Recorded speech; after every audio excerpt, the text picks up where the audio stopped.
tinatawagan ko po ang ating guest speaker na may kasamang palakpak. Pastor Victor.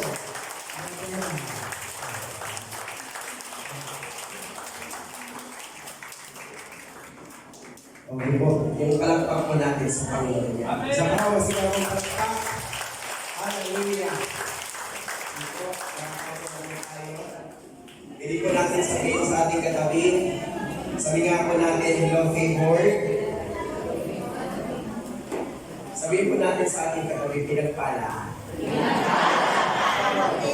Kasi naniniwala po tayo mga kapatid, when Jesus spoke over the fig tree, sabi niya, mula ngayon, matutuyo ka. So the following day, it happened because Jesus spoke over the tree.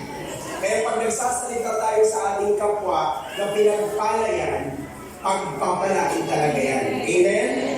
Okay, left and right. Sabihin pa natin, hello, blessed. Hello, blessed. Kung nalagpak po ang mga pinagpala ng Panginoon. So, praise God. Kala ko hindi ako makakarating kasi ang daming hadlang.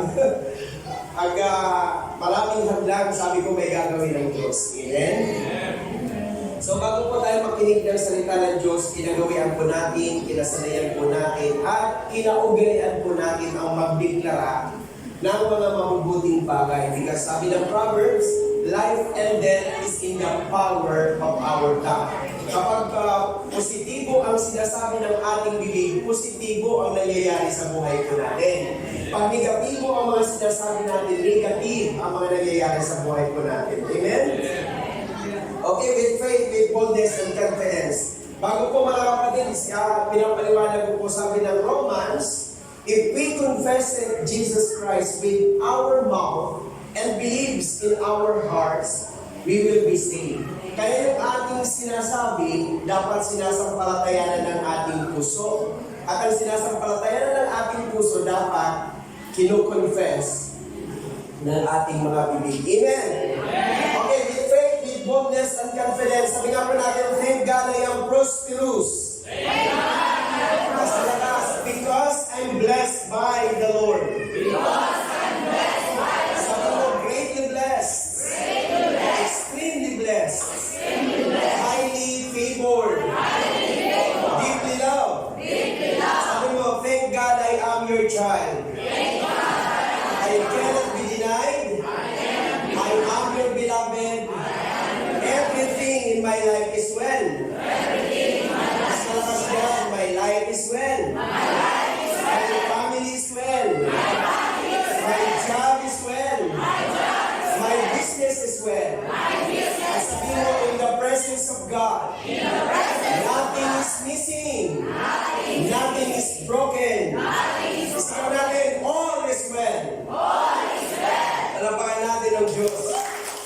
Someone approached me. Sabi niya, Pastor, dito sa Makinuha, yung all is well. Ito po yung babaeng balo sa Kings na namatay ang kanyang anak. Pero when he was asked, kumusta ka? Ang iyong asawa, ang iyong anak, ang sagot ng babae, kahit patay ang kanyang anak, ang sagot niya, all is well. What happened? Dahil nagdeklara ng all ang patay na buhay. Kaya tayo, mga kapatid, we do not deny the fact that sometimes in the world, mayroon tayong tribulation, may problema tayo, nagkakasakit tayo, but praise God, the God who we are worshiping is the God who is able to make all things beautiful. Kaya niyang painamin, pagandahin ang mga pangit na bagay. Amen? Sabihin mo, I like that. Sa mga palagpag sa Panginoon, simulan na po tayo ng mensahe. Hallelujah. Dito po mga kapatid, so of course, the title of our message is the Breaking the Wall. Ito po ay pag-break ng anumang wall, mga kapatid. And of course, we know all na kung saan makukuha ang istorya ng breaking the wall. Paso yun na lang. Kasi mas gusto kong malaya ako. Hallelujah. Salamat. Pasensya na po. Praise God. Sabi mo ulit sa katabi mo, I like that. So, breaking the wall, mga kapatid, common na po sa atin yung breaking the sin. Breaking sa mga negatibo sa buhay po natin. But this afternoon, we will be focusing sa sa mga ilang bagay na kailangan itama natin sa buhay. Because I firmly believe the moment we receive Jesus Christ, na-break na po ang kasalanan sa buhay po natin. Tayo po ay pinalaya na, tayo ay pinagpala na po ng ating Panginoon. Let us read, brethren in Christ, dito sa Joshua 6:1 hanggang 5 sa SND translation. Samantalang isinarang mabuti ng mga nakatira roon ang Jericho dahil sa mga Israelita. Walang makapasok o kaya'y makalabas na mga tao sa lungsod. Sinabi ng Panginoon kay Josue, ipapasakop ko sa iyo ang Jericho, pati ang hari at ang sundalo nito. Ikaw at ang mga sundalo mo ay iikot sa lungsod ng isang beses sa bawat araw sa loob ng 6 na araw. Paunahin mo sa kahon ng kasunduan o Ark of the Covenant ang 7 pari na ang bawat isa sa kanila ay may dalang trumpeta. Sa ika-7 araw, iikutan nyo ang lungsod ng 7 beses kasama ng mga paring nagpapatunog ng mga trumpeta nila. Kapag narinig nyo na ang mahabang tunog ng trumpeta nila, sisigaw kayong lahat ng malakas. Pagkatapos, guguho ang pader ng lungsod at makakapasok kayong lahat ng walang hadlang. Sabi ng Bible, the moment the Lord break the wall, makakapasok daw po ang bawat Israelita ng walang hadlang. Sabi nga po natin, walang hadlang. Isa pa akong palakpak kay Lord. Hallelujah. Dito mga kapatid sa mensahe na ating pinag-aaralan, napakahalaga po mga kapatid ang tinatawag po natin na instruction. May borrow your attention mga kapatid. Hallelujah. Napakahalaga po ang instruction.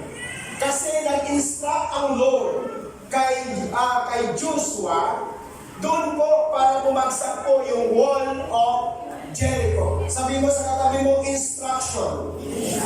Hindi po natin makakamit ang ating minimiti sa buhay if we do not know how to listen the instruction. God gave us the pastor to instruct us. Ang pastor ang magbibigay sa atin ng instruction at dapat tayo makinig. Sabi mo sa katabi mo, makinig.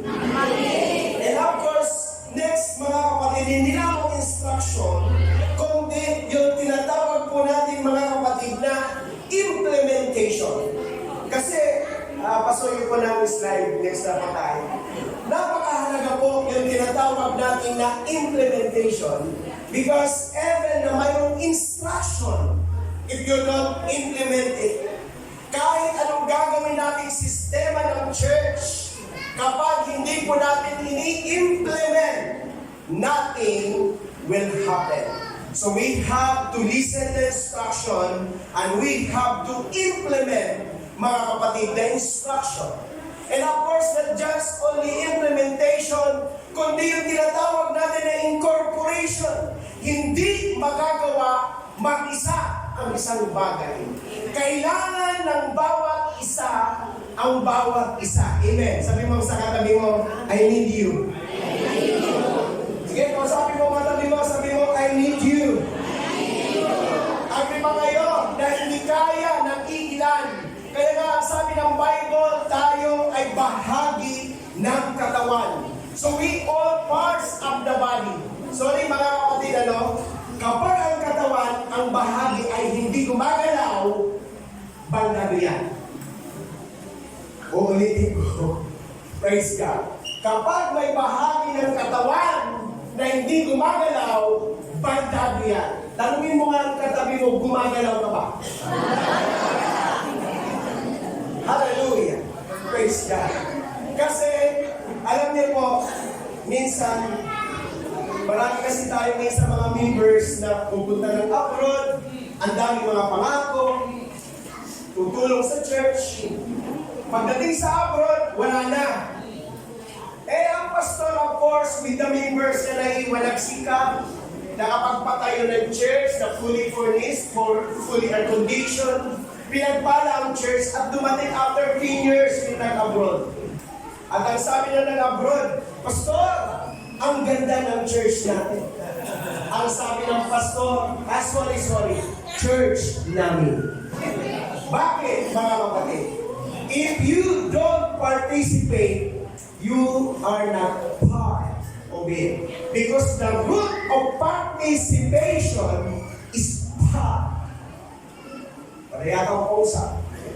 Ulitin ko, the root of the word participation is being part. You cannot be part na hindi ka magpa-participate. Kaya kung bahagi kayo ng church, you will participate. Wala ko kausap ulit. Sabi mo, participate. Harapan natin ang Panginoon. Hallelujah. Start na po tayo mga kapatid. I-acronym po natin ang salitang wall. Para pag-uwi po ninyo, anong mensahe? Maganda. Ano nga? Basta maganda. Ako ay used na matatanda ng tao. So i-acronym natin ang wall. W-A-L-L. Para pag-uwi nyo, matatandaan natin. So number 1, mga kapatid, breaking the walls of weaknesses. Pader ng kahinaan. Basa po tayo mga kapatid. Sabi po ng 2 Corinthians 12:9 hanggang 10, sinabi niya sa akin, kay Pablo, sapat sa iyo ang aking biyaya, dahil ang aking kapangyarihan ay nalulubos sa kahinaan. Kaya nga, lalo akong magmamapuri sa aking kahinaan upang manahan sa akin ang kapangyarihan ni Kristo. Kaya nga ako ay malulugod sa mga kahinaan, sa mga panlalait, sa pangangailangan, sa pag-uusig, sa kagipitan, alang-alang kay Kristo, sapagkat kung kailan ako mahina, saka ako malakas. So mga kapatid, let us break the wall. Sabi nga sa pag-mentor namin in different churches hanggang Manila, nakakarating ako ng Iloilo, hallelujah, para lang magturo ng salita ng Diyos. Bawat church has its weakness. Mayroon po, bawat church ay may kahinaan. Hallelujah. Hindi man ito kahinaan tungkol sa kasalanan, pero may bahagi na mahina ang church. May mga church na malakas mag-evangelism. May church na malakas sa worship. May church na malakas sa isang bahagi. Pero may church din naman na kahit malakas ang worship, mahina sa evangelism. May mga tao na magaling sa evangelism, pero mahina sa consolidation. So again, every church has its weakness. At dapat natin i-break ang kahinaan ng ating church. Amen. Lala kong kausap ulit. Alam niyo po, tinuturo ko yung mga pagre-response ninyo. Lahat ng ginagawa natin sa church may significance. Sabi ko ngayon, pagpalakpak, may significance yan. Bakit? Sabi ng Bible, the battle is mine. So anong papel natin? I-cheer lang si Lord habang nagkikipaglaban para sa atin. Kaya yung pagpalakpak ko, you are cheering up habang nakikipaglaban si Lord. Isa nga pong palakpak. Yung amen, ang ibig sabihin ng amen, subir, mangyari ang narinig ko sa akin. Kaya maraming mga membro, pag uwi, nothing happen, kasi hindi sila nag-a-agree sa word. Nakatingin lang, nakasarado ang bibig. Tinitingnan yung speaker, gwapo ba to? Bisaya ba to? Maitim ba to? Maputi ba to? Hindi ho. Listen the word, at kapag nakas mo ang word, say amen. Amen. Ibig sabihin ng amen, mangyari yan sa akin. Amen. Amen. Sabi ko, we must break the wall of weakness sa church. Amen. Amen. Kung maganda ng ating praise and worship at mahina tayo sa pangaluluwa, lahat tayo mga kaluluwa. Hallelujah. Kasi alam niyo po, sabi ko nga, napakalakas ng church, napaka me or my ministry, my cell group. Wala akong kausap ulit. Ang backup, lahat yan may cell group. Mga musician, lahat yan may cell group. What happened to the church? Tingin kayo sa aking church. May nagtanong, Pastor, how you can define the workers? Itanong natin kay Lord. Ang mga workers, huwag kayong magagalit, hindi sa loob ng church. Sabi ng Lord, hinog na ang mga aalihin. Pray to the Lord of the harvest that He may send out laborers. Ang mga laborers kay Lord, nagdadala ng kaluluwa. Amen! Sabi mo sa katabi mo, nakakaluluwa ka ba? Halata na kayo. Mga kapatid, tanda po natin, even the Lord define the word laborers. Ang laborers, umaani ng kaluluwa. Praise God sa mga musicians. Praise God sa mga backup. Praise God sa mga aserbat. That is not your primary ministry. Our primary ministry is to win souls. Alapakan natin si Lord. Sabi ko sa kanila, kasama ako dyan.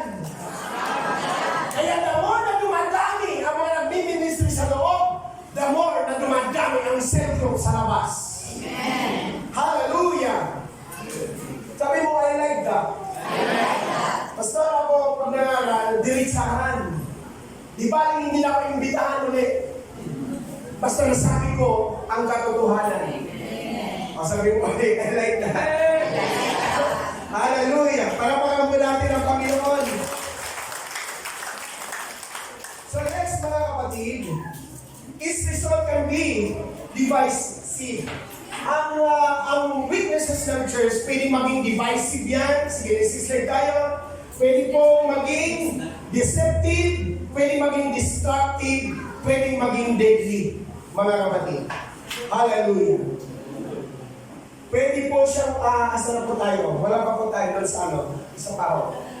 Sa deadly muna tayo.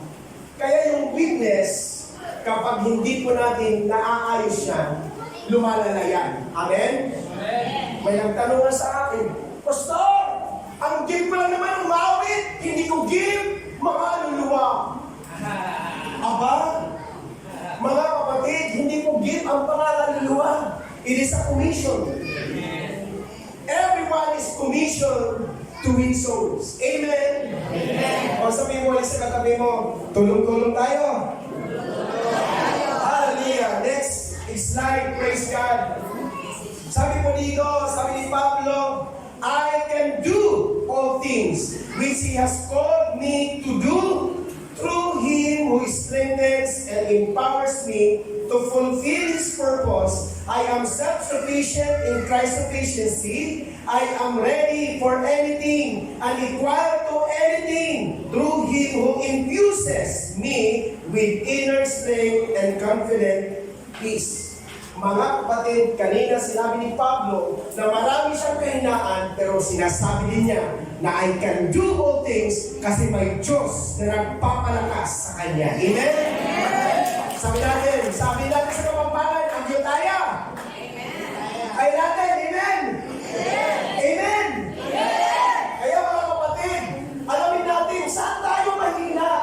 Mayroon tayong worship, mayroon tayong evangelism, mayroon tayong follow-up. Saan ba tayo mahina? I-strengthen natin yung mahina sa church. May nagtanong sa akin, Pastor, pang-anniversary, ang dami namin. Kako, bakit pang-anniversary lang kayo marami? Ay, ba't namin, Pastor, basta pang-anniversary, yung mga hindi na natin ng isang taon, uma-attend. Marami kami pang-anniversary. Alam mo ang sagot ko? Linggo-linggo, mag-anniversary ko. Kasi kung saan humihila ng mga kaluluwa, yun ang lagi niyong gagawin. Mayroon nang isa sa akin, Pastor, dumadami kami pag maraming kainan. Pag may kainan, marami kami. O di, linggo-linggo magpakain tayo. Para mahanap po natin ang Diyos. Hallelujah.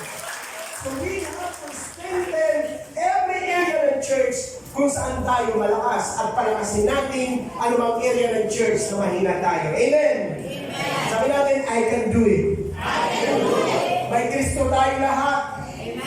Kaya natin. Kay Pastor Sunny, kung ang member ng church na ito ay 100 conservative bawat linggo, and everyone will bring 100 agad ang bisita. Kaya lang, sa 100 na yun, ayaw ko kung ang 80 makikinig. Tanungin mo ang katabi mo, kasama ka ba doon sa 80?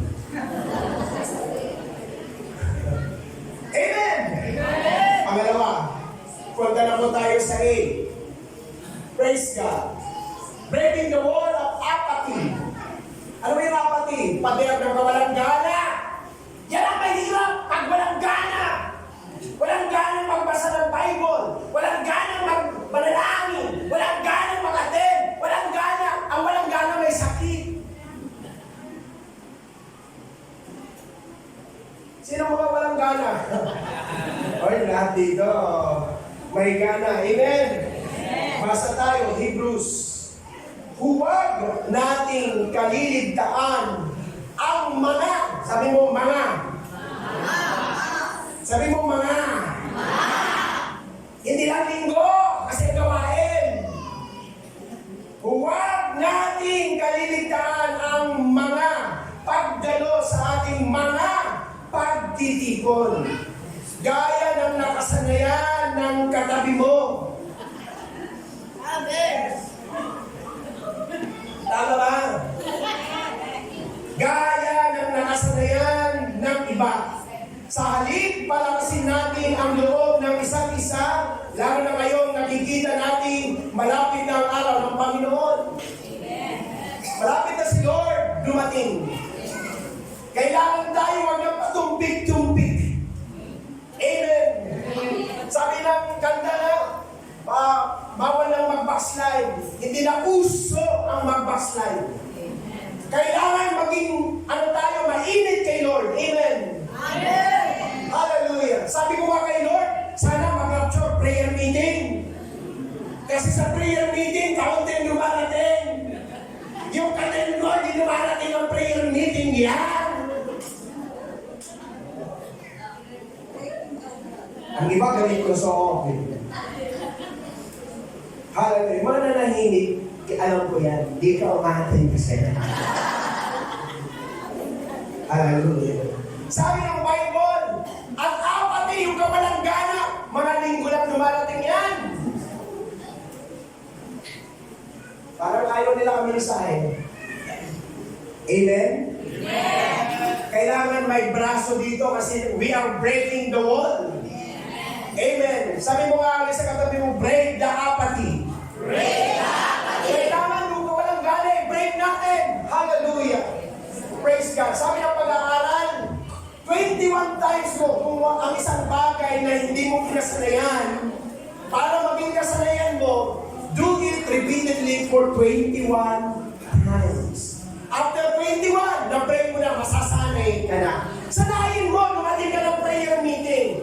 Pag 21 ang prayer meeting natin mo, kahit wala na magyaya, magkukusa ka na, nasanay ka na. Ang iba kasi nasanay na hindi umaten. Yan ang sabi ng Bible, huwag kang pagalitan. Hallelujah! Ang gawain ng church may prayer meeting, may midweek, hindi lamang Sunday. Sabi mo sa katabi mo, a-attend na ako. Ang iba, ayaw pa rin eh. Ayaw pa rin talaga. Sabi mo, a-attend na ako. Wala pa ang mga hindi pa a-attend. Nakikinig sila. Nakikinig. Hallelujah. Praise God. Next, mga kapatid. Next slide. Walang gana sa pagkakaisa. Togetherness. Walang gana sa pananalangin, walang gana sa pagsamba, walang gana sa pagtitipon, walang gana sa pagdidisipulo, walang gana sa pagbabahaginan, walang gana sa pangangaluluwa. Alam niyo po yung 7 na yan, nasa Acts po yan. Basa tayo sa Acts. Sabi po ng Acts, inilaan nila ang kanilang mga sarili upang matuto sa turo ni Pastor Sunny. Magsama-sama bilang magkakapatid, magsalo-salo sa pagkain ng tinapay at manalangin. Araw-araw sila nagkakakipon sa templo at nagpipira-piraso ng tinapay sa kanilang mga tahanan na masaya at may malinis na kalooban. Nagpupuri sila sa Diyos at kinalulugan sila ng lahat ng tao at bawat araw ay idinaragdag sa kanila ng Panginoon ang mga iniligtas. If you are going to sum up that verse, naandun po yung 7. Fellowship, worship, witness, everything yung binanggit ko kanina. Kaya mga kapatid, uulitin ko, if we are part of MMI Tibag, sama-sama tayo. Amen? Amen? O sabi mo ang katabi mo, aatin na ako sa mga gawain. Kawayan nyo ang inyong mga pastor. Sabi mo, pastor! Ako, parang ayaw nila. Kawayan nyo ang inyong pastor. Sabi mo, pastor! Dadanda ako sa mga gawain. Kalapakan natin ang Panginoon, mga kapatid. Hallelujah. Kailangan i-break natin yung mga kawalang gana.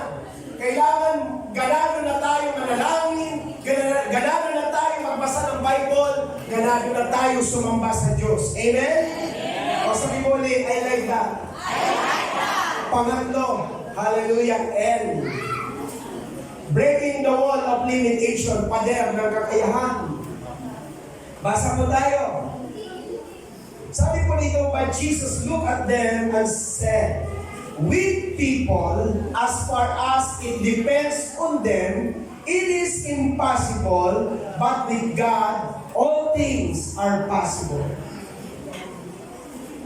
Church, sa atin, limitado talaga. Pero kung titingin tayo sa Diyos, in God, nothing is impossible. Amen? Sabi mo sa katabi mo, I like that. Walang imposible sa Diyos. Basa tayo mga kapatid. Next slide. Hallelujah. Sabi po dito, He is the God of impossible things. He is the God of incredible things. And He is the God of inconceivable things. Yung hindi mo matarok, yung mga malalaking bagay, mga imposibleng bagay, yan ang Diyos na sinasamba natin. Yan ang Diyos na sinasampalatayan natin. Yan ang Diyos na pinaglilingkuran natin. Amen? Tayo ng Diyos natin. Amen? Tingnan natin. Next slide. Praise God. Saan ba kaya ng Diyos? Sabi ng Jeremiah, nang magkagayoy dumating ang salita ng Panginoon kay Jeremias na nagsasabi, narito ako ang Panginoon, ang Diyos ng lahat ng tao. May anumang bagay baga na totoong mahirap sa akin. The question of the Lord, mayroong bang bagay na mahirap sa akin? Of course, our answer is nothing. Amen. Walang mahirap sa Diyos. Amen. Hallelujah. Sabi mo, kaya ng Diyos natin. Kaya ng Diyos natin. Tingnan natin ang mga able sa Bible. Romans 4:21. Fully satisfied and assured that God was able and mighty to keep His word and do what He has promised. Saan daw si Lord able? Sa kanyang salita at sa kanyang mga pangako. Sabi mo, word and promise. Kaya ba ng Diyos natin? Salamat sa mga nag-email, sa mga hindi. Bahala kayo sa buhay ninyo. Kaya ba ng Diyos natin? Tingnan natin, sabi ni A.R. Bernard. Kilala niyo po ba? Kahawig po ni Pastor Sunny yan. Ka-anointed yan ni Pastor Sunny. Sabi po ni A.R. Bernard, mayroon daw pong 8,810 promises mayroon ng Biblia. E ngayon ako, malikot ang aking utak, dinivide ko ng 365 days. We have 365 days a year. Nung i-divide ko, lumalabas, mayroon tayo 24.14 promises a day. Eh sa isang araw, mayroon tayo 24 hours. Therefore, sa bawat oras, may pangako ang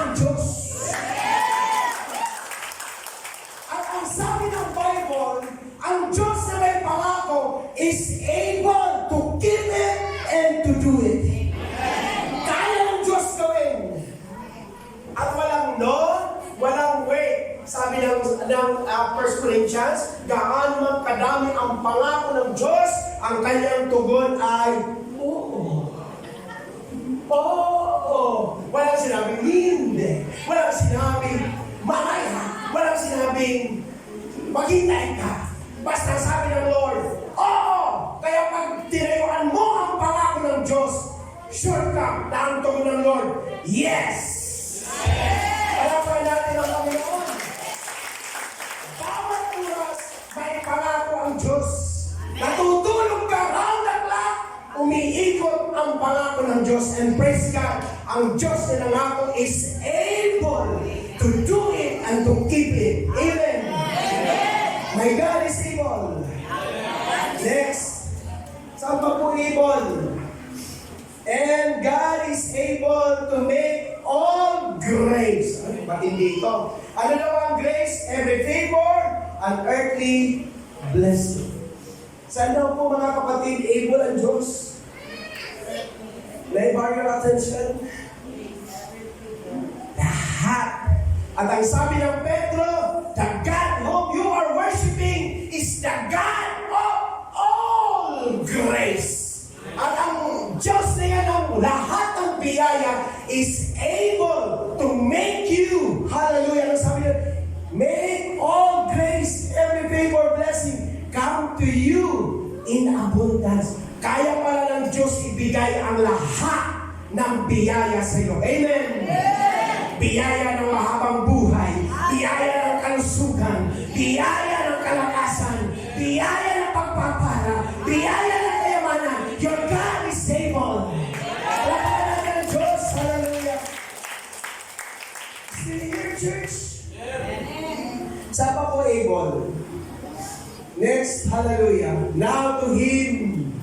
Saan daw po able? Now to Him who by in consequence of the unction of His power that is at work within us is able to carry out His purpose and to do super abundantly far over and above all that we dare ask or think, infinitely beyond. Sabi mo nga, beyond.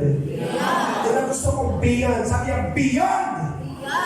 Our highest prayers, our highest desires, our highest thoughts, our highest hopes, our highest dreams. Your God is able. Amen. Ito lang ang panaginip mo, pero ang gagawin ng Diyos ganito. Kasi sa ibang translation sa King James, my God is able to do exceedingly, abundantly, above all. Lahat na ng superlative ginamit na. Kasi ganun kami ni si Lord. Pag humingi ka ng piso, 1,000 ibibigay. Pag humingi ka ng 1,000, 1,000,000 ang ibibigay. Beyond your highest prayers. Sino ba yung hinihingi? O, dito lang kung may hinihingi. Sila wala na. Sino po may hinihingi? Sabi po ng Bible, yung hinihingi mo, kaya gawin ng Diyos higit pa. Because your God is able. Amen. Hallelujah. Sabi mo nga sa katabi mo, I like that. Kaya pag humingi ka, laki-lakihan mo na. Dati nagkamali ako, pastor eh. Sabi ko kay Lord, kasi muna sasakyan ko ba? Sumunod, motor. Sabi ko kay Lord, kahit malawang kotse, second hand. Napakot ko ng second hand. Excel. Hyundai. Hallelujah. Kulay pula. Nako, mga kapatid, pag nagdanay mo, kita ko yung mga guhit-guhit ng daan. May butas ka. At talagang nakikita ko yung mga dinadaanan. At alam niyo po, paano paborito niyang tigilan? Stoplight. I was invited. Nagdanay ako, ang ganda ng suot ko, nakabarong ako. Biglang tumingin sa gitna, hindi ko alam kung lalabas ako para magtulak. pinasikat ako ng sasakyan na yun. Alam niyo po, ibinigay ko doon sa pastor na masama ang loob ko. Para makaganti-ganti. Binigay yun. Hallelujah. Sabi ko, ang mali ko lang, ang hiningi ko si Kuya, kaya pala ni Lord magbigay ng pera. Hallelujah. Amen. Sino may kailangan? Sino may mga desires? Sino may mga pinaasahan? Sino may mga plano? Sabi mo, my God is able. Hindi ikaw ang gagawa, ang Diyos mo ang gagawa. Hindi ko ang gagawa ng paraan, ang Diyos mo ang gagawa ng paraan. Sabi ni Pablo, my God is able. Hindi sinabi, I am able. Ang Diyos natin ay able. Amen? Ang pangarap ng church, mega church dito sa Tibag, kaya ng Diyos natin. O kita mo, bilang talaga. Sabi naman lang katabi mo, bakit ako hindi naman invited lang ako dito? Ama, alam ko ang church niya may panaginip din. Kaya din papangyarihin ng Lord ang papangyarihin dito. Amen? Kasi ang Diyos ng LMI, Tibag, Diyos din po ng inyong church. If God here is able, He is also able in your church. O sabi mo, I like that. Next, mga kapatid, hallelujah. Malapit na po matapos. And the last, breaking the wall of lackness. Pader ng kakulangan. Tanong mo mga sa katabi mo, may kulang ka ba?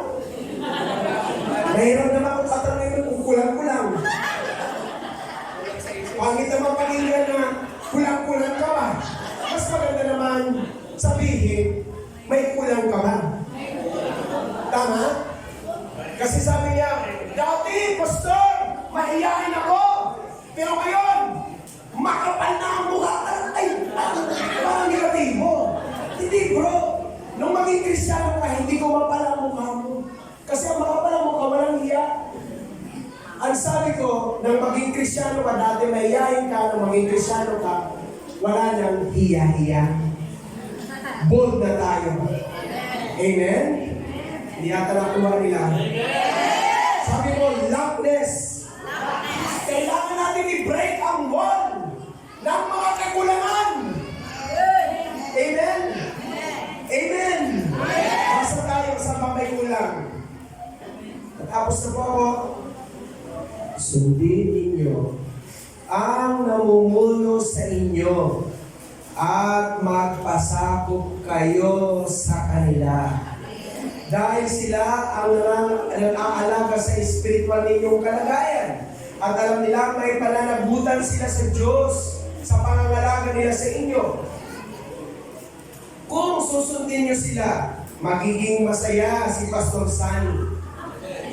At sa pagtupad ng tungkulin niya. Ngunit, kung hindi, matindihan mo, ngunit, kung hindi, malulungkot sila at hindi makakatulong sa inyo.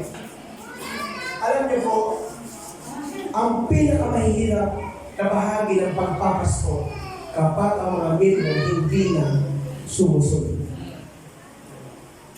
Kaya pa namin, kahit walang pagkain, kahit walang ulam, kaya pa namin, pero hindi namin kaya yung mga leaders hindi na sumusunod. Si Moses, hindi umiyak dahil walang tubig, hindi umiyak dahil walang pagkain, umiyak siya dahil mga Israelita hindi na sumusunod. The hardest part of pastoring the church is the members. If the members do not obey and do not submit, tingnan mo ang katabi mo, nagpapasako ba yan? Nagpapasako ba yan? Tingin kayo, bigyan ko po kayo ng sampol kung nagpapasako ka. Madali lang ako. Amen, amen, amen, amen, amen. Madali lang. Tingin kayo, ang pastor mag-a-announce.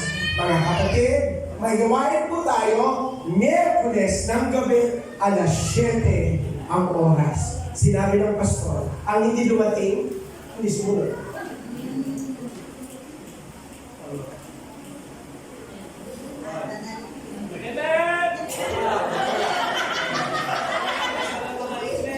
You will know if you submit to your pastor, pag may sinabi ang pastor mo, nakinig ka at sumunod ka. Hallelujah! Amen! Gusto niyo po ba? Basa tayo, next slide. Tatapos naman din ako. Ito na po. Focus, faithfulness, obedience, commitment. Ayan. Unity, yung togetherness and submission. Focus. Mga kapatid, tingin kayo. Ang Tagalog ng faithfulness, tapat. Pag binasa mo ang tapat, taas, pababa, tapat. Basahin mo pababa, pataas, tapat. Basahin mo kanan, pakaliwa, tapat. Basahin mo kaliwa, pakanan. Ang tapat, kahit sa ang aspeto mo ilagay, tapat. Tapat. Tapat. Saan tayo magtatapat?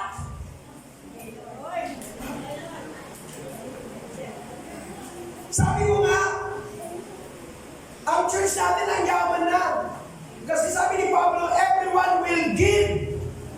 Pastor, everyone ang binanggit eh. Ang bawat isa, ang salitang bawat isa, lahat. Amen! Bakit pagdating ng giving, 30% lang ang tumatayo, ang iba nakaupo lang? Lahat nga eh, lahat.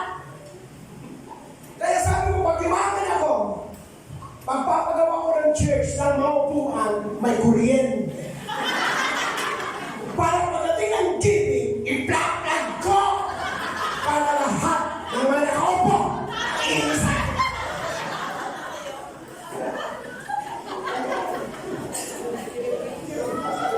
Ako po nangaral, reality ito, reality. Kahit hindi pa ako makarating sa church yun, bilangin mo ang tumatayo. Yung katabi mo, madalas hindi yan tumatayo. Amen? Tapos, tama na po yung pa-20-20. Mga ushers, mga nag-pre-treasurer ng church, madalas kong binibilang 20. Kaya ginawa ng gobyerno, ginawa ng bariya eh. Para maubos ng 20.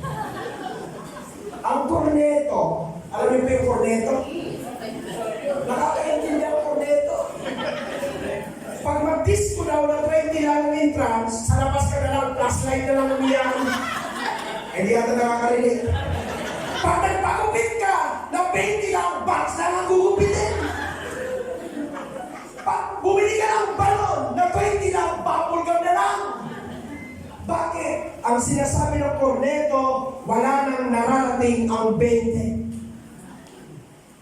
Ikaw hanggang ngayon, 20.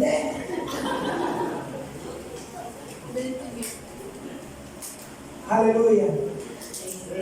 I was assigned pastor. Pastor, ikaw mag-challenge ng giving. Siyempre kami mga nag-challenge, hindi kami magbigay. Ano din ako, nagyabang. Ang binibigay ko, sa hindi mo pastor, kahit last na lang yun. Kasi gano'n din, kailangan mayabangan eh. Sabi ko, mga kapatid, we will give the best to God. Pinakita ko sa libo, the best! Pero hindi nila alam, last ko na yun! The best! O sabi ko, dukutin yung lahat yung the best. Kanya-kanya ng dukot. Hindi nila alam ko, lusunod yung hawak.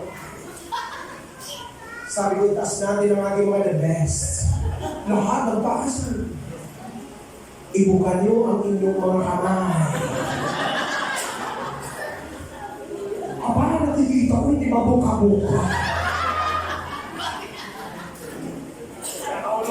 Hindi mabuka-buka! Bakit, church? Kasi ikaw mismo, alam mo na ang hawak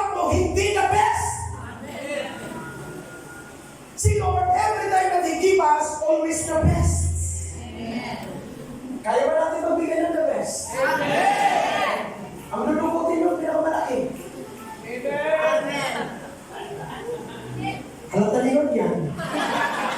Sabi ko, the best ang ibibigay. Huwag na pag-ibisaya ang pastor. Kasi minsan may bawat bisaya nag-challenge. Give the peace! Bakit hindi yun? Pag tinagalo mo, ibigay mo ang halimaw! Hallelujah! Ang best naging peace. Pero ngayon pa man, let us be faithful. Tingin kayo, huwag kayo magagalit. Lahat dapat nag-iikap po. Lahat ng tumatayo dito nag-iikap po. Sa church ko, chinecheck ko ang lahat ng aking mga ministers. You are not worthy to minister if you are not setting an example to people. Hallelujah. Are you here, church? Parang ayaw niyo yung mensahe. Hallelujah. Amen? Amen po ba? O ngayon, mga kapatid, everyone will give. Sabi ng iba, kahit isa kami lang bibigay, gross or net? Gross or net? Sabi ng Bible, ibigay ng buo. Sabi ka ninyo, buo. O di sa cross. Sa cross tayo, yun ang buo. Kasi sa net, may mga bawas-bawas na yun eh. Gross. Kung ikaw ay teacher, so may sweldo ka ng 30,000, 3,000. Ibibigay mo na ikaw po. Tingin kayo sa akin, may mga sa akin, Pastor, nagbibigay naman ako ng ikapo. Bakit ang promise ni Lord na bubuksan ng mga langit? At bubuksan ng papahan. Bakit hindi nangyayari? Alam mo sa po, sister, hindi buo. Hindi buo. Sabi ko sa akin, sino ba ay nakakala kong buo? Ikaw. Sino ba ay? Ikaw.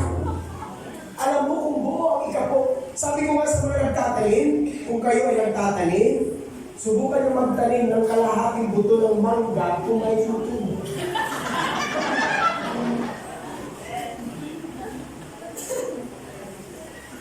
Kahit masipag ka magtanim, pero ang mga butong itinatanim mo kalahat. Walang tutubo kasi intended ng Lord ang buo ang ibibigay natin sa Kanya. O, palakpak po ang mga iba ng iba po. Marami pa, Pastor.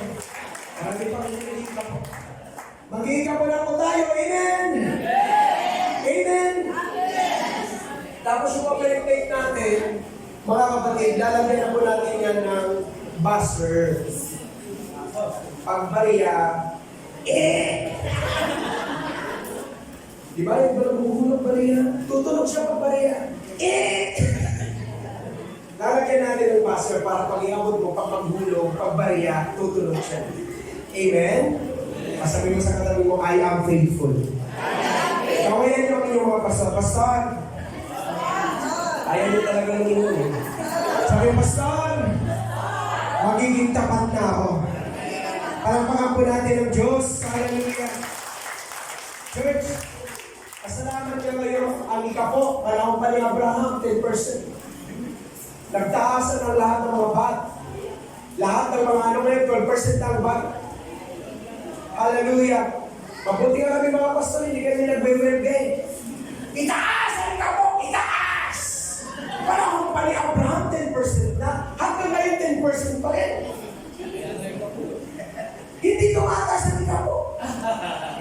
Pero mga kapatid, ulitin ko, be faithful. Ang Diyos natin hindi sinungaling. Kaya niyang pagpalain if you only give the whole. Sabi mo, buo? Palapakan natin ang Diyos. Hallelujah. Commitment, mga kapatid. Hallelujah. Napakalaga po yung salitang commitment. Mag-commit tayo. Sabi ko nga, never start if you don't finish it. Ang iba nagsisimula pero hindi nagkukumit. Ang mga Pilipino, maano sila, may ugali tayong ningas, kudol. Ang galing sa simula, pero hindi na ipagpapatuloy. Ang Diyos natin, whatever He started, He who began a good work in you will continue. Ang Diyos natin, ano bang sinimulan sa'yo? pinagpapatuloy niya. Kaya ano man ang ating pasimulan, mag-commit tayo, magpatuloy tayo. Amen? O sabi mo, I like that. Hallelujah. Next, praise God. Ito na po. Hallelujah. Sabi po, dapat, asa na tayo, mga kapatid? Do you not know that those men who are employed in the service of the temple get their food from the temple, and that those who tend the altar share with the altar in the offering brought? On the same principle, the Lord directed, sabi na natin, same principle. The Lord directed those publish the good news, the gospel should live, get their maintenance by the gospel. Tingin kayo sa akin. Ako kasi, sina-challenge ako isa ng mga student ko sa Bible. Ako ganito lang po itsura ko, pero hindi naman sa pumamayabang, lima po ang doctorate ko. So, I was challenged. Sabi niya, kung alam mo na talaga ang Bible, mayroon bang itinuro na ikaw sa bangon kita? Sabi ka ba? Pwede basahin natin ito. Saan ba nabubuhay ang mga Levites? The 10% of the 11 tribes. Yun ang kanilang sustenance. Yun ang bumubuhay sa kanila. Sabi ng Bible, on the same principle.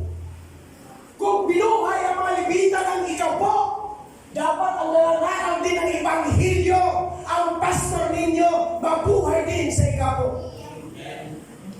Ikaw po! Amen! Amen! Parang tahimik na sila. May nagtanong na saan, Pastor, magkano bang sala na dapat ng pastor? Magkano ba? O di sinagot ko sila. Sabi ko, you will not be able to understand the spiritual unless the physical muna. Punta muna tayo sa mga teacher. Ang teacher 1, sumisweldo ng 30,000. Teacher 1, 32. Ang master teacher, sumisweldo ng 40,000. O ngayon, si Pastor Sunny, sa category, teacher 1 ba yan? Hindi siguro. Parang tingin ko sa kanya, nasa master 3 na siya. Magkano ang sweldo ng master 3? Magkano? May teacher ba dito? O 65. Eh, ang sabi ng Timoteo, double honor. Dapat ang tinatanggap ni Pastor Sunny, 130,000 a month. Sabi niya tatay, nagbabasa pa kayo ng Bible? Amen. Sabi niya, those elders who are worthy, dapat double. Ang definition ng double enumeration. So, ibig sabihin, if the master teacher receives 65,000 a month, Pastor, must be double. Hindi ko na tatanungin kung magkano binibigay niyo, pero dapat 130,000 a month. Sabi ko, ang pastor niyo, binibigyan. Sabi naman ng isang kasino lang eh. Maspera lang eh. Hallelujah. Ang mga pastor niyo, pinaparanas yun naman. Kasi yun ang kanilang pinili. Sabi ng Bible, they must live doon sa gospel. At kung paano binuhay ang mga Levites na sisilbi sa templo, ganun sila mabubuhay sa Ebanghelyo. If the Levites live by tithes, the pastor also must live sa mga tithes. Amen? Ayaw nyo, ayaw nyo. Hallelujah. Sabi mo, 130,000. Baka yung binibigay nila, 130 pesos. Kasi minsan, mayroon kaming nag-report ang treasurer. Pastor, praise the Lord! Nakapagbayad tayo ng juice rent, nakapagbayad na po tayo ng electric, nakapagbayad na po tayo ng water. Kaya Pastor, 8 pesos na lang ang natira. Sabi namin, huwag kayo mag-alala. Makakabayad kayo ng ilaw talaga kasi ang pastor yung maibuburo na. Marami na talaga ang ilaw. Di baling walang tubig, di baling walang ilaw, basta buhay ang pastor. Ang dami mga pastor na mga nawala na ngayon. Tapos sinasabi ko sa kayo kamatayan, huwag mo muna akong kukunin. Iba na lang ang kunin. Hallelujah. Kaya pa maghintay ng langit. Amen? Church, tingin kayo. Kung ang mga members dito will give the whole 10 or tithes, kaya natin ibigay ang dapat sa gusto. Kaya natin. Amen? Okay, next. Hallelujah. Sige po, next. Hallelujah. Breaking the wall of stagnations. Last na po yan pala. Sabi niya, dapat ang mga tagapagturo na sana kayo dahil sa matagal na kayo mananampalataya, ngunit hanggang ngayon ay kailangan pa kayong turuan mga palimalang aralin. So ibig sabihin, dapat na lang tayo tagapagturo. Kaya sabi ng 2 Peter, lumago kayo sa biyaya at sa kaalaman ng ating Panginoon Kristo. Church, kailangan sa tagal na natin, ang iba 5 years na, 4 years, 3 years, ang iba 10 years, pero dapat lumalago na po tayo. Sabi ng Pedro, next slide po. Sabi ng Pedro, lumago kayo sa biyaya at katotohanan. Amen? Ano po yung biyaya? Saan tayo lalago? Sige, next. Hallelujah. Growing in grace, the finished work of Jesus Christ, dapat lalago tayo sa kalaman who Jesus is. And then what He has done, and who we are in Christ Jesus. Dapat alam mo kung sino ang Diyos mo, ano ang tinapos ni Jesus sa krus ng Kalbaryo, at kung sino ka. Mga kapatid, tingin kayo, mahalaga yung kilala mo ang sarili mo. Nakakalungkot hanggang ngayon, maraming mga manggagawa hindi pa kilala ang sarili mo. You are justified. You are made righteous. Kaya tigilan na yung panalangin na pag tumatayo dito, ganito mananala, Panginoon, patawarin mo kami kasi hindi kami karapat-dapat. Karapat-dapat ka na! Pinaging-dapat na tayo ni Lord! Tingin kayo, sabi ng Bible, magsipanalangin kayo, may pasasalamat. Dapat na po yung confession. Sabi ng iba, hindi naman mag-confess pass. Bakit? Pag sinabi mo, salamat Lord, pinatawad mo ako sa lahat ng kasalanan, are you admitting na nagkamali ka? Yes, kaya lang in a way na nagpapasalamat ka kay Lord. Kaya dapat pasasalamat, pag tayo mo dito, ang sasabi mo, Lord, salamat sa kapatawaran ng aming mga kasalanan, salamat sa pagliligtas mo, puro pasasalamat. Hindi mo yung tatayo dito na Lord, patawarin mo kami. Kaya sumasagot ang congregation, ikaw lang. Hindi kami kasama. Hallelujah, church. Ang pagpapasalamat kay Lord that you are forgiven is also admitting that you commit sin. Are you in church? Okay, next. Hallelujah. At muli po si Jesus. Dito na po magdadahan-dahan. Pwede na po umakyat yung mga musicians. Sabi nila, dito, nagkadalawa buhat sa itaas hanggang sa ibaba. Ulitin natin, muli si Jesus ng malakas na piling. Tingin kayo, ano muli yung sinigaw ni Jesus na malakas? Ang muli sinabi niya kasi, Father, ito na yan, pero hindi siya sumigaw nun. Ang muli niya sinigaw, it is finished. Nang sinabi niya, it is finished, nahaba ang tabing mula sa taas hanggang baba. At nalabuksan ang mga libingan. Tingin kayo, church. Dati-dati sa Old Testament, walang pwedeng makapasok sa holy place. Only the high priest at once a year pa. Pero the Lord tore the veil para lahat makapasok. Ngayon, nabato ang veil. Sige, next. Hallelujah. Therefore, believers. Sinong believers? Kung baka malakas. Since we have confidence and full freedom to enter the holy place, the place where God dwells, by means of the blood of Jesus, by this new and living way which He initiated and opened for us through the veil, as in the Holy of Holies that is through His flesh. Mga kapatid, malaya na tayo makakalaki. All the time, anytime, karapat-dapat ang lumapit kayo. Amen? Then last, hallelujah. Give po, last slide. Therefore, as we privilege approach the throne of grace. Pili na po tayo lumapit sa trono ng biyaya ng Lord. At ano po yung mga biyaya na pwede natin tanggapin? Sige, next. The grace of overflowing. The grace of victory or triumph. The grace of everlasting life. The grace of riches or wealth. The grace of favor or fortune. The grace of liberty or freedom. The grace of affluence. Ibig sabihin ng affluence, prosperity and success. The grace of wholeness and wellness. The grace of inheritance. The grace of nearness or closeness or intimacy with the Lord. And then last, the grace of godliness. Nandun po yung righteousness and holiness. Church, the acronym of overflowing. Malaya tayo mga kalapit sa biyaya, trono ng biyaya, at lahat ng biyaya, karapat-dapat tayo. At ang sabi ng Bible, kaya ng Diyos, pasaganain ka sa lahat ng biyaya. Are you ready, church?